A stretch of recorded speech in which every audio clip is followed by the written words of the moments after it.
Okay, we're live. Testing, testing. Today on Quality Time with Family Ties, we learn working too hard will give you a heart attack. And 3, 2, 1. Hey, everybody. Welcome to Quality Time with Family Ties. I am one of your hosts, Corey Pepper. I am here with Paul Packler, who is in shirt sleeves, a T-shirt from New York, so it must be warm. It's toasty warm.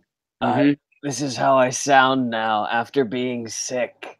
Hey, considering what you sounded like last week. Yeah, this is a big improvement. Where you mean I didn't talk at all? Yeah, and that still would have been more fun to do the show with you than with Scott Jones. I'm just saying. I'm just saying, I was watching along and I had to do something. No, it was great, but you knew our run of luck with Scott couldn't last that long. All good things do come to an end. Every new beginning comes from some other beginning's end, and that means I'm back. You're back and Scott's not here, so. Corey, this was an interesting episode. It's season 7, episode 5. What's the title? Heartstrings, and it's part 1 of a 3-parter. Yeah, throughout December of 1988, leading into the holidays, every Sunday night, Gary David Goldberg wanted you to deal with the fact that Stephen Keaton might die. Uh-huh. I mean, who would tune in 3 times out of a month, going into Christmas, being like, you know what? I want to see something about a heart attack. Mm-hmm. It's cheery, it's seasonal, it's one of the worst pieces of shit I've seen on television in a very, very long time. It's just knowing that there's 2 more of these coming, it makes everything worse. That's one way of putting it. I thought suicidal. That was my thought. Well, I say I'm going to off myself within the next 2 weeks. Yeah, that's your brand now. That's what I mean. If they don't do that, then it's a shock. Just amazing. It's just amazing to me how bad this show has gotten. They're just grasping at straws, trying to figure out something to involve people, and the blatant political head trauma that I'm getting from the show. There's a lot of interesting precursors to things that we're dealing with now and lately.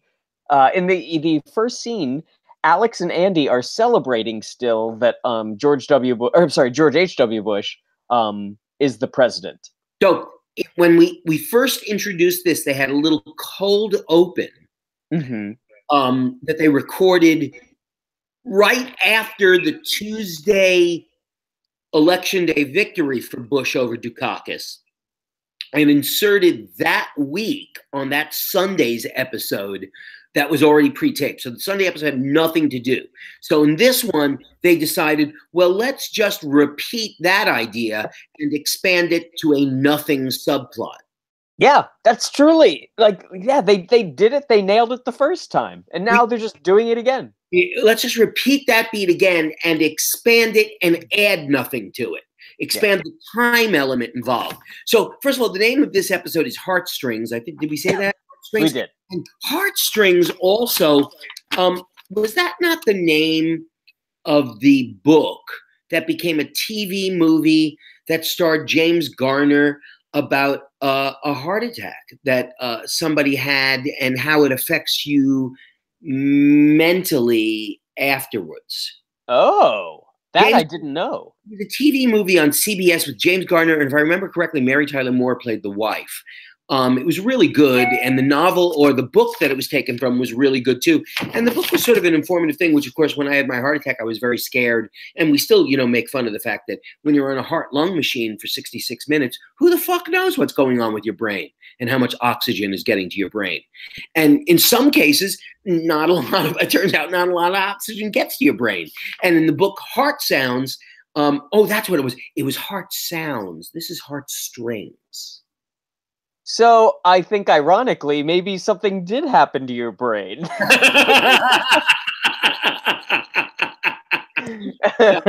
Proving my point, haven't I now? No, but so the heart. So when you had your heart attack. What was if you want to get into it, what was the process? Did you find that this episode, in any way was realistic in its portrayal? Uh, Let me just put it this way: the only thing that was realistic was the fear of death before the operation, facing the fact that you don't really know whatever's going to happen when they open your chest up. Who the fuck knows? There could always be complications. People die every day of complications. Sure. So that's obviously it's major open heart, open chest surgery. Anything can happen. So yeah, there were a few things I wanted to say before they put me under. Yeah, of course. There were just a few things, just in case I didn't wake back up again. There were a few things I just wanted to get out of the way. Right. So nothing like the safety deposit box that Stephen Keaton tells Elise about. Whoa! What is this secret? What's going on here? What kind of safety deposit box do you have, Stephen Keaton? What do you keep in a safety deposit box? I don't know, passports, money, cash, jewelry, gold, safety bonds, securities. I do want to say that ever since I had a quadruple bypass, meaning, of course, for every bypass that they say that you have, that's just another clogged artery. Now, I do want to say they almost never, ever anymore crack you open for one bypass. Oh. Nowadays, for a single, and that's what he had a clogged artery. That's what caused his heart attack, a clogged artery. For a single bypass, they always do an angioplasty. That's when they send a balloon up through the groin into the heart, and the balloon they open up when it gets to the blood clot, and it makes the blood clot, gives it enough room for the blood clot to get through. Oh, why? Why? Just because it's so invasive, they don't want to do that. Yes. Why in God's name would you do invasive open heart cracking someone's surgery? That's a week in the hospital. You're out within 24 hours if they do an angioplasty. Wow. You can even be out the same day with an angioplasty. So they never nowadays crack you open for a single artery. So whenever I hear anybody with less than 4 clogged arteries, we in my family refer to them as a giant puss. I had 4 clogged arteries. Count them, 4.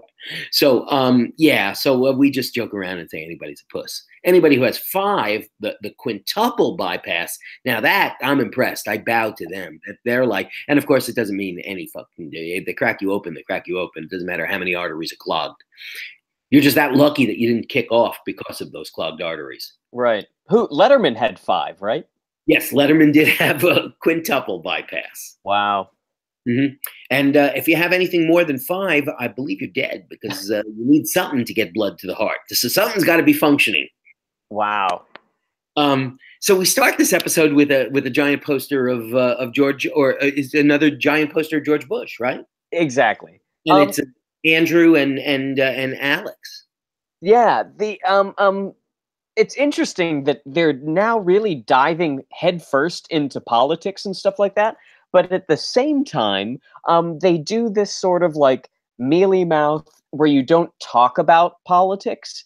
So it's the problem that a lot of people, most people, I would say, who don't aggressively follow politics, has turned into just tribalism, and that's what this subplot is showing. It's just you have a D next to your name, they have an R next to their name, and it's just your team won. It's very binary. It's just ridiculous. It's so black and white and with no thought whatsoever to who's involved and what their positions are. Right. And in this show, what you're trying to do is not offend anybody and not say anything that's going to get you in trouble. Because if you actually do start to talk about policies, then it's like, oh gosh, Republicans are actually fucking assholes. And George Bush is a fucking asshole. But like at the same time, you can't have that kind of show on a network in 1988 or even today for that matter. Roseanne? Exactly. It was, she's a Trump supporter and they want to make that into a thing and to make it look like, they deserve their moment in the sun. But the only thing she ever said about why she voted for Trump was because he talked about jobs. That's the only fucking fig leaf that they put over top of why she did it, because anything else, it would make Roseanne a completely unlikable character. But they need to. That's the truth of the situation. And even they, who have become clickbait this season on television, realize that they've perhaps alienated some people in the audience on television who watch TV. Mm-hmm. And they said today at the ABC upfronts that they are going to back off politics and go back to being a family show. But I mean, for fuck's sake, how could they back off any further? There's no there there. They think they're cutting edge. Yeah, exactly. It's so dumb. Like, if you want to talk about stuff, like, for, you know, it's dated and stuff like that, but like All in the Family actually talked about all of the different parts of politics of the day, and they actually had, like, you know, a back and forth, a dialectic of like, I believe this, I believe in that, and then you go further and examine it. But like, to just name drop or make it this tribal sports team stuff, it does a disservice to politics, and it does a disservice to Americans as being people who understand what politics is. Very early, I think, in the run of our show of Quality Time with Family Ties, I mentioned that I thought that the contemporary version of All in the Family was the 2 seasons of the Carmichael Show on NBC, which was absolutely brutal. There wasn't a single episode that didn't give you 2 or possibly 3 or 4 sides of any political issue, and they examined it every which way, and it was done in a really funny manner by really funny comedic actors who really didn't make anybody off-putting, and was like everyone was likable. So I really enjoyed that show. Mm-hmm. Their discussion of politics.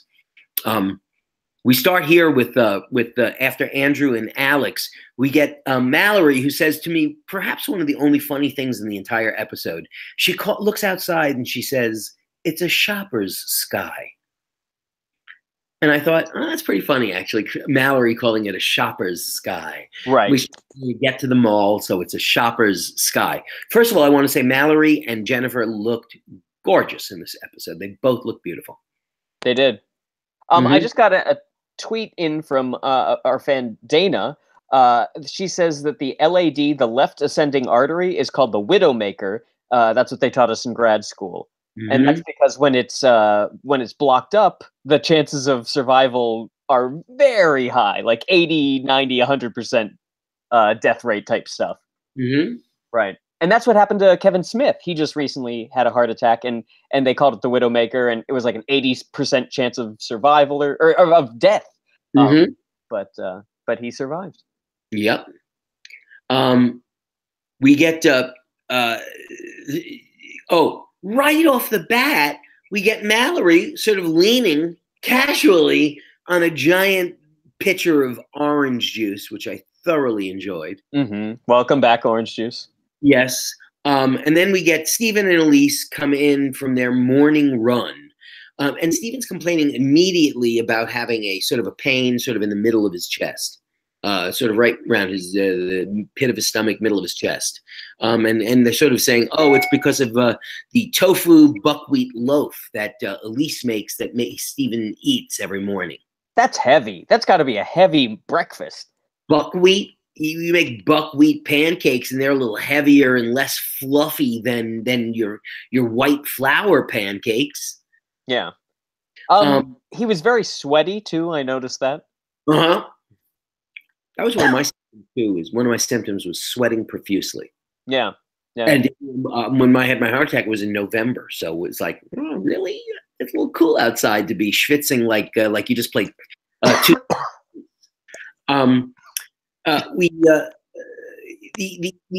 Mallory is trying to sweet talk. Mallory is trying to. Sorry. Mallory is trying to sweet talk Stephen into letting her borrow the car so she can go to the mall for a sale, and she's trying to get the keys. It's like a shopping versus pain, shopping versus pain, shopping versus pain. And apparently she finally convinces Stephen to let her borrow the keys to the car. So once again, we're working under the impression that the Keatons with 3 adult children and 2 adult parents. 5 adults have 1 car in suburban Ohio. You know what? If we were in an earlier season, I would have remembered, but I think they had 2.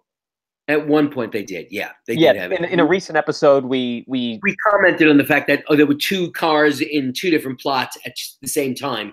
We commented on that. So that's why, once again, the writers don't know their own history. Why is she bucking so hard for a car? Why is he resistant? If they have 2 cars, it's never a pain. They seem to both be home. And then we go into a scene of Alex teasing Stephen unmercifully that the pain is Dukakis separation anxiety. And this is where I turned off my old man hearing aids because I just didn't give a shit. Yeah, no. The only cool part is that Alex P. Keaton says the letters DSA, which is the abbreviation for the Democratic Socialists of America. Mm-hmm. And so I thought that was pretty cool. Boy, this went on a long time. It really does, yeah. Specific. It wasn't funny. It wasn't dramatic. It wasn't interesting. He was just sort of being mean to his father who wasn't feeling well. We go to the living room, and yeah, we haven't had enough of that Bush poster yet. So we get Andrew guarding, and this is the scene I think that bothered me the most. Alex comes, who was it? Jennifer, who wants the poster taken down. Right. And she wants it, she takes it from Andrew. And Alex comes bounding down the very narrow staircase to the upstairs and jumps down like he's Errol Flynn in a swashbuckler movie. You know you're in bad shape for an episode when Michael J. Fox starts adding big physical business. It's always a bad sign. He read the script and there's nothing funny in it. Yeah. So he's going to add physical shtick. So he jumps down and he sort of snares it back. And we get into a speech of his where he is like a tyrannical Republican Nazi is the only way I can describe him. Yeah, yeah. There were some alt-right tendencies there for our Alex. And Jennifer tries to remind him we all live in the same house together. And he refers to it, yeah, the Columbus White House. He's like delusional. He thinks this is the Columbus White House? What the fuck are you talking about? You're a fucking kid in college, Alex. Can you imagine? But I mean, like, for the first time ever, we have a winter White House or a southern White House. So, like, he was so ahead of the curve. And then we have what I referred to lovingly as the Alex P. Keaton mugging minute. What was he doing? He went into a monologue. Oh. Talking about, to the George Bush poster. Oh gosh, yeah. It was like that old SNL sketch where Dan Aykroyd's talking to the picture of Kennedy and Lincoln. Mm-hmm. Yeah.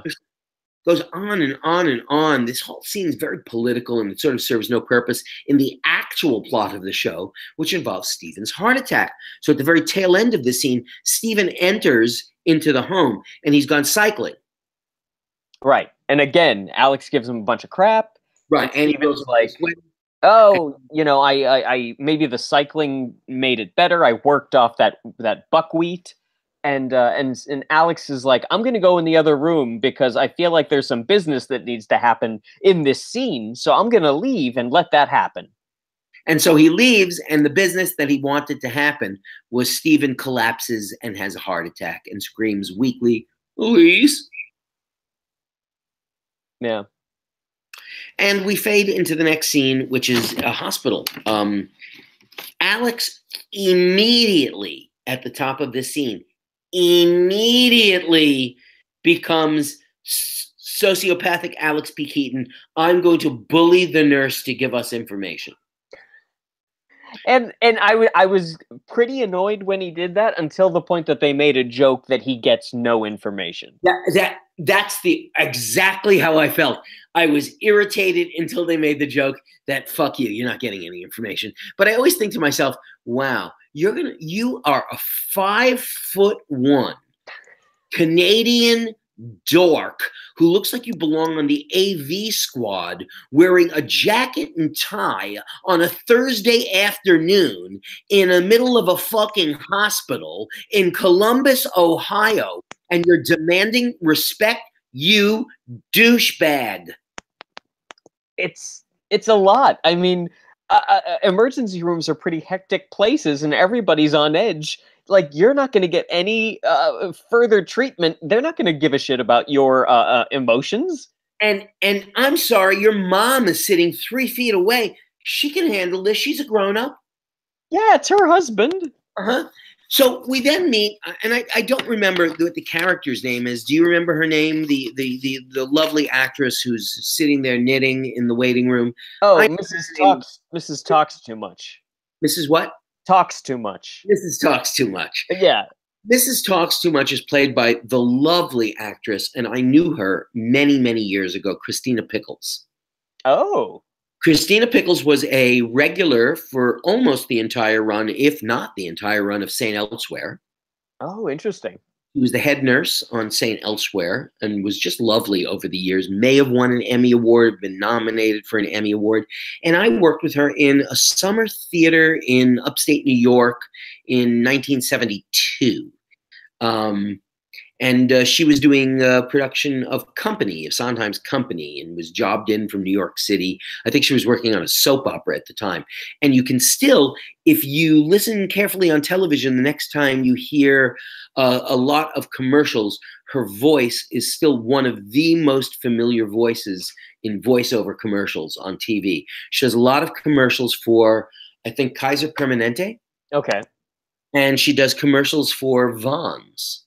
Oh, so very California-centric stuff. Absolutely, both local California. Let me just say about the St. Elsewhere. That's so funny that it was obviously some sort of like stunt casting. That she's on this famous hospital drama, and now she's on this, but they never really make that. Today they would have sort of made a little snide, a stunt casting remark, right? And then we also meet Mr. Myers, whose wife. So everybody has there's this little community of people who are waiting for their spouses to recover from open heart surgery. Yeah, my problem with Mrs. Talks Too Much is just that, like, she's so TMI. She's just like giving everything about her husband and herself in like within 20 seconds of meeting the Keatons, and her emotional. Like, the way she's acting about what she's telling them about her husband doesn't seem like she really cares. She's just very bubbly. Yeah. And we find out at the end of the scene that Stephen did not indeed have indigestion, but instead needed a bypass, and they were going to have to crack him open. Mm-hmm. And we fade out the act with that cheery, clearly hilarious act out. We'll be right back. And we're back! That's the most energy we're going to have for the rest of this show. Yeah, pretty much. Back!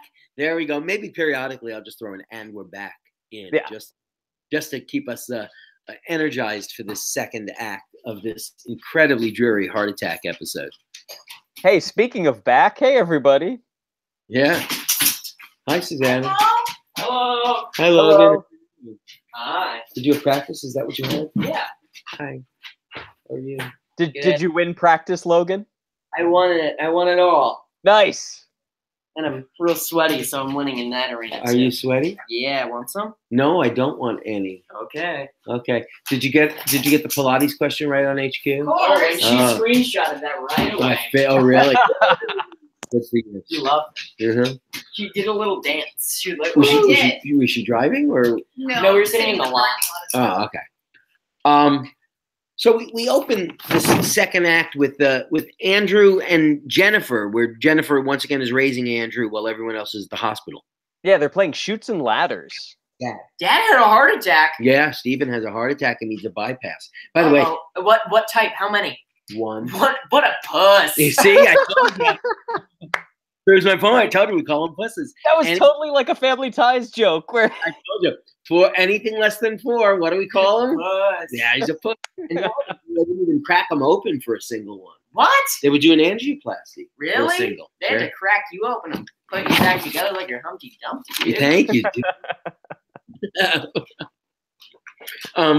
So Andrew and Jennifer together, And what do we have? And then Elise and Alex and Mallory and Jennifer come home, and they decide that they're going to tell everybody the truth. So she gathers Andrew. Elise gathers Andrew, and she describes it as, Daddy had a heart attack, and it's like a big boo-boo in his heart. And now the docs are going to fix his boo-boo in his heart. And Andrew takes a long look and goes, oh, was it like a massive coronary? She's like, where'd you learn that from, you little shit? And he's like, I watch a lot of TV. So that's right, Dr. Oz. It's like, I have prescient TV, and I have Dr. Oz on up in my room right now. He wasn't going through what comes out of my stool today. It was what goes on in your heart when you have a heart attack. Oh, is that what I thought he does the thing where he just like hawks green caffeine beans at you and other like hacky shit. Good. Pseudo doctor nonsense. Yeah, it is. He does hawk thing like that. He does. And then the kids all sit together and they have this really sweet scene where they all talk about something that you wouldn't expect them to do. How much they all love Dad. Man, this is just eating up time.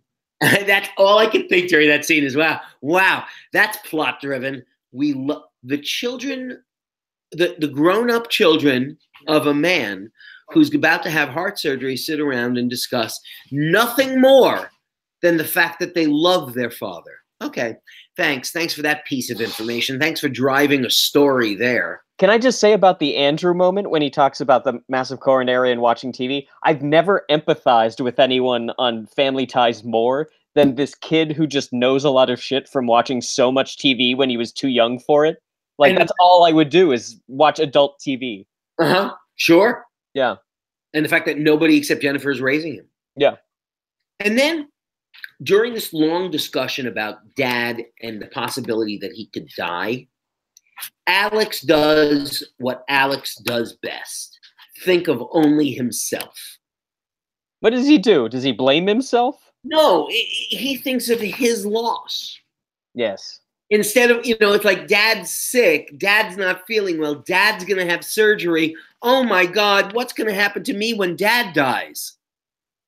I'm shocked that he didn't say something about a will. I'm shocked that he didn't think about like the insurance policy.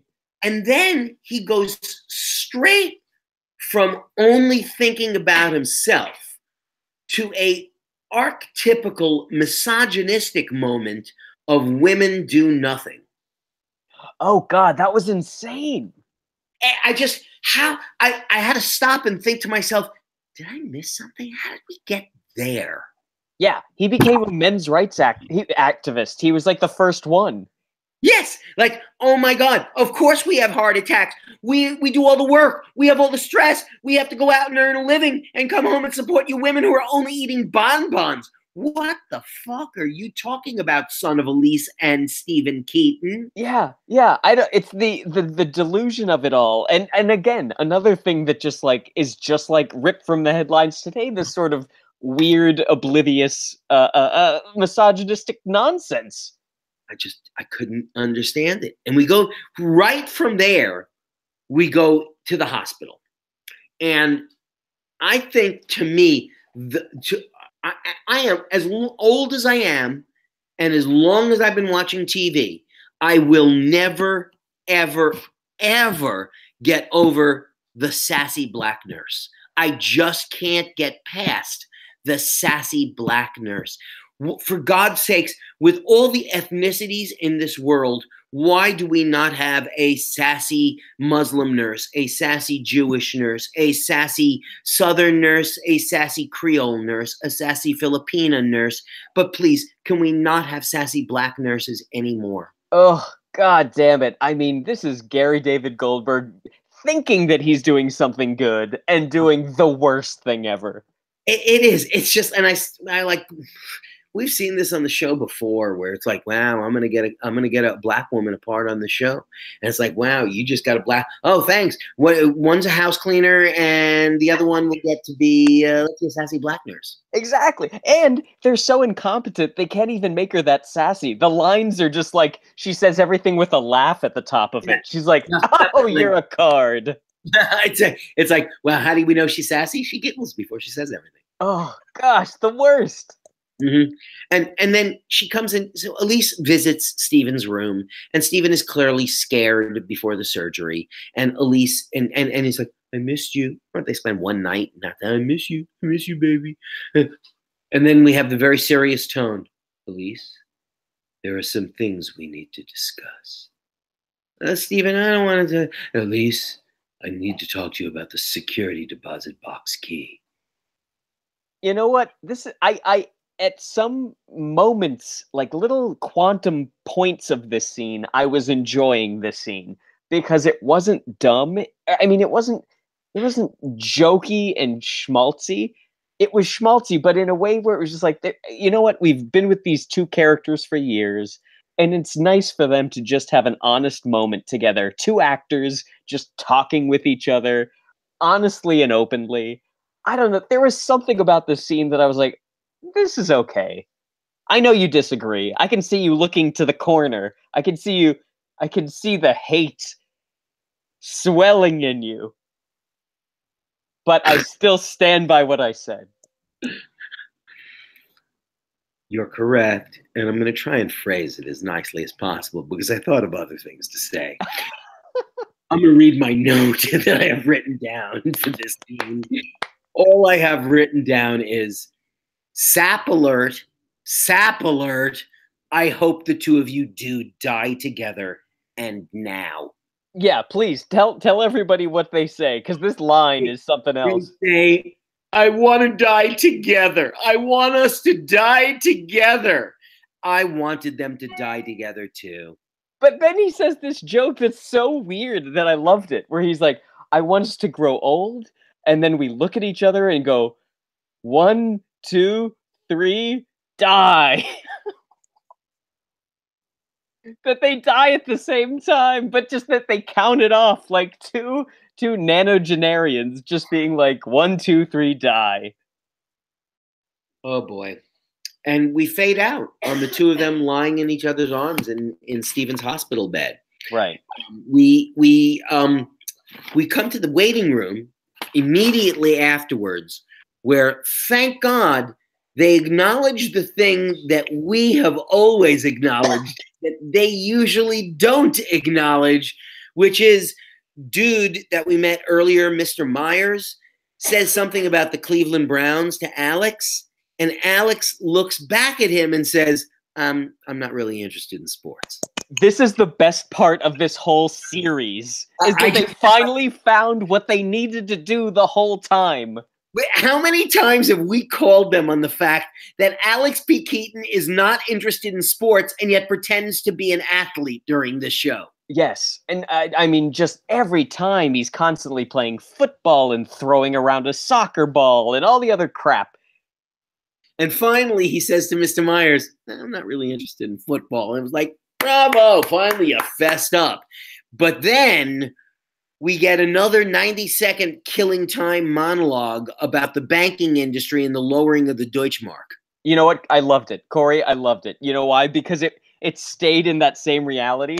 And I feel that every day of my life, where someone says, hey, did you watch the game? And I'm like, I don't follow sports. And then they say something about something I do know about. And I'm like, oh, do you like this thing? And then I start rambling on the same way Alex does. And then they're just like, yeah, I don't. Okay, I was just making conversation. And then I'm like, I totally, I get it. I love it. So this moment to me, the best part of all of Family Ties.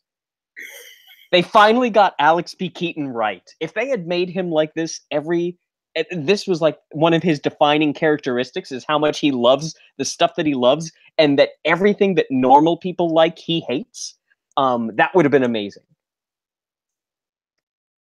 No? Oh, no, I agree with you. I do. Okay. No, I agree. We meet here Peggy. Dr. Harrison's assistant, who explains the operation to the entire Keaton family. Not just to the Keaton family, but to the entire emergency room. As it turns out, it was the entire emergency room, and she takes out like a fake heart, like a model of a heart, and she explains how they're going to have to cut him open in the chest. And Mallory goes, "Is that a must?" Yeah, to get to the heart, we need to open the chest. It's really the only way to get to the heart. It was a lot. It was a good question, because you, just like you said, if it's only one, ventricle or artery, then artery. Yeah. She was ahead of her time. She knew modern medicine versus. Right. And of course, the description just completely floors Alex P. Keaton. Literally, he ends up fainting. I felt very bad for Michael J. Fox, because he was sitting in the back of the couch, and as an actor, he was like, "Fuck, I need to get to the front so I can make the bit work." And so as he's getting nervous and he's sweating and he's getting sick to his stomach and getting green, Michael J. Fox keeps moving to the forward part of the chair, so that way when the punchline comes, he can fall off the couch. Falls forward. We go from Michael J. Fox falling forward to the operating room and the very distinctive voice of Dr. Harrison, played by the wonderful late character actor Philip Baker Hall. Great actor. Played Bookman in the Seinfeld episodes, where he's the private detective or whatever at the library in New York. Late in life, nominated for an Oscar for a small indie film about gambling. Oh yeah, what was that? I can't remember the name. I can't remember either. He was in, I think, Magnolia, a couple Paul Thomas Anderson movies. Just everything he's in, he's always good. Wonderful actor. And they're going to put him to sleep. And he thinks of Elise. And Stephen is thinking of Elise as he's going to sleep. And he sort of thinks about, first of all, having undergone anesthesia as recently as about 4 weeks ago.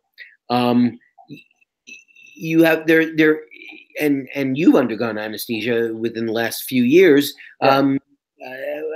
There's no period of time that you think of anything in between the, hey, I'm going to start giving you the anesthesia, and the time that you're asleep. They said count. They said count from 100, and I said 1, and I was out. That is exactly what I've ever gotten to. I've never finished saying the first word. Once they inject you with the propofol, you are down for the fucking count. That was the most shocking part to me of the surgery process, is just how you're just dead, and then the next thing you just wake up. And there is, even when you sleep, you're aware that there was a period of time. But when you have anesthesia, there is an awareness that there is a blank. Right. There's an awareness of something happened, and I had zero consciousness during that period of time. Yeah, it was crazy. I couldn't believe that.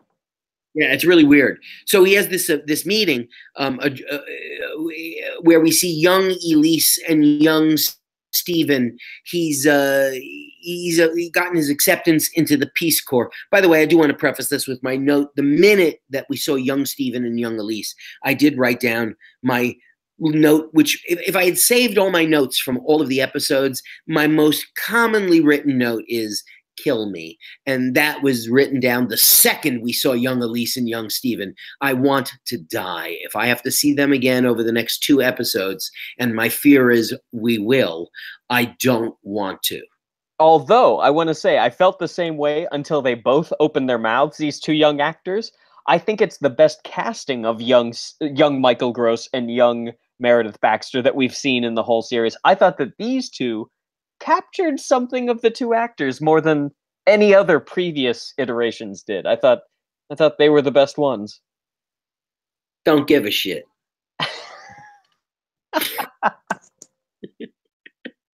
It just reached the point in this episode where it was like, don't give a shit. You know, we're in the last 3 minutes of this fucking episode. Let's get it over with. And I have to watch 2 more 22-minute episodes of this dreck. Fuck you, Gary David Goldberg. I was angry. Yeah. Stephen's accepted into the Peace Corps. He's going to Zambezi in Africa. And the only way that she would be assigned the same country is if they got married. So they decide to get married in spite of the fact that both of them are against the institution of marriage. They decide, we will get married. Corey, just humor me for a moment, if you would. Will you?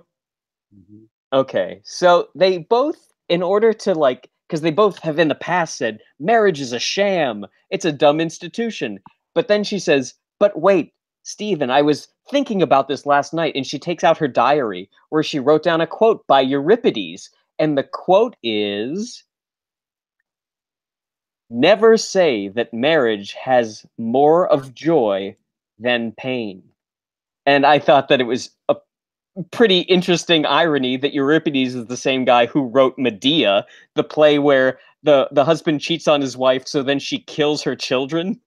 So I thought, so that joke to me was like, oh, that's the sort of joke I would have written had I been on the show. Something where it's just funny to me, if you know Euripides. The second, and then Stephen's like, what? That's crazy. And he's like, well, I was actually doing some reading about marriage, and I found this thing from Shakespeare. And he reads it, and it's, when daisies pied, and violets blue, and lady smocks all silver white, and cuckoo birds of yellow hue do paint the meadows with delight, the cuckoo then on every tree mocks married men, for thus sings he, cuckoo, cuckoo, cuckoo, oh word of fear, unpleasing to a married ear. And so he's like, so look at that. And she's like, what does it mean? And he's like, I have no idea. But once again, this show, this episode, predates everything that we're dealing with now with cucks and the alt-right, where it's this whole passage is all about women cheating on their husbands. That when spring comes, the cuckoo bird makes its song, and that reminds married men that their wives are probably sleeping with other men right now. Mm-hmm. So both of these are the sorts of jokes that I would write if I were on the staff, because they're not actually funny, and they just show off that you're smart and know what the references mean, which is right up my alley.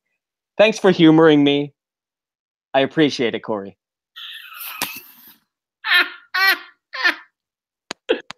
You're very welcome. Yeah.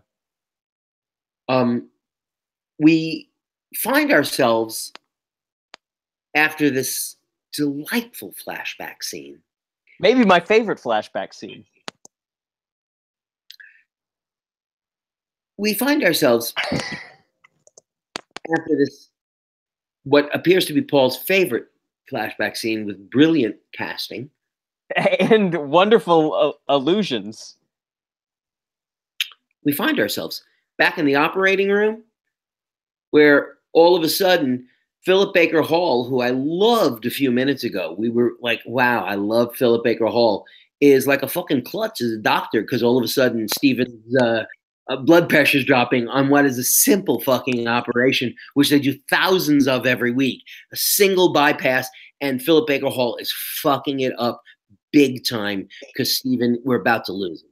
He's like, you got to do something. Get the defibrillator. And they're like, and he's like, hurry up. He's going to die otherwise. And it's just like, what doctor makes their other surgery practitioners like start freaking out? Amazing. Yeah, he really is the worst doctor, it turns out. Mm-hmm. Absolutely. And that's how we leave it, is will Stephen survive? And it would be great if this were a 3-part episode where Stephen's dead. Mm-hmm. But I don't think that's in the cards. Nope, I don't believe so.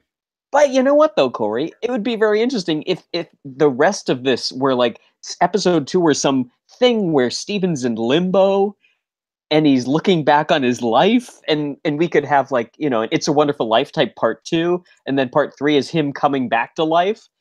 That would have been cool, right?